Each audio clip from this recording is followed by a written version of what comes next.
The National Weather Service in Chicago has issued a severe thunderstorm warning for northwestern LaSalle County in north-central Illinois until 8:30 p.m.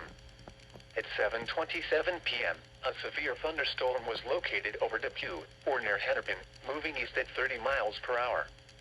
Hazard, tennis ball-size hail. Source, radar indicated. Impact, people and animals outdoors will be injured. Expect damage to roofs, siding, windows, and vehicles. Locations impacted include Ottawa, Peru, LaSalle, Oglesby, North Utica, Grand Ridge, Natlade, Cedar Point, Troy Grove, and Prairie Center. For your protection, move to an interior room on the lowest floor of a building. A tornado watch remains in effect until 11 p.m. for north-central Illinois.